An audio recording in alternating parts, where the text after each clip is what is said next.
So today on Dumb Down Tech, we're going to have a little look at my new AMD RX 6700 XT that I recently bought off of eBay for £200 second hand. I recently put this in my Dell sleeper build, there'll be a link in the description below for that video. And after initial testing, I found it's getting quite warm. On a 30-minute heaven run, the GPU itself is getting up to about 80 degrees Celsius and the hotspot is 100 degrees. With 20 degrees difference, I'm not overly happy with that. So I'm thinking today we'll do a complete teardown, clean up, repaste, put it all back together. Hopefully we can get those temperatures under control. And we can also see, is this any good? Because this is a HP card that they normally put in their Omen series. And I've never bought an OEM part like this. So, let's see how well it's put together and what kind of cooler configuration we've got. And was it worth the money? So with that, let's get into the teardown.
Perfect.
Well, that actually wasn't too bad.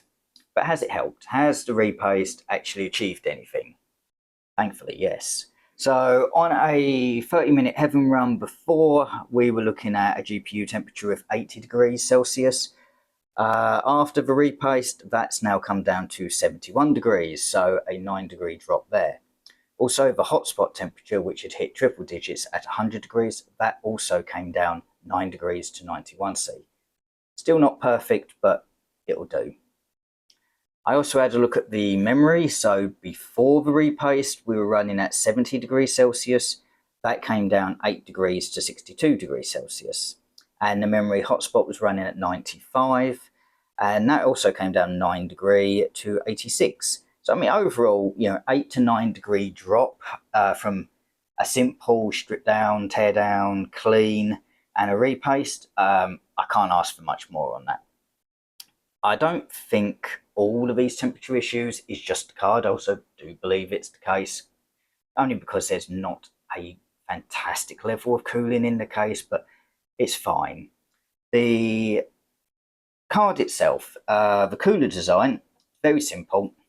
So we've only got a 2-slot card, rather than a lot that are now 2.5 to 3, got 4's coming.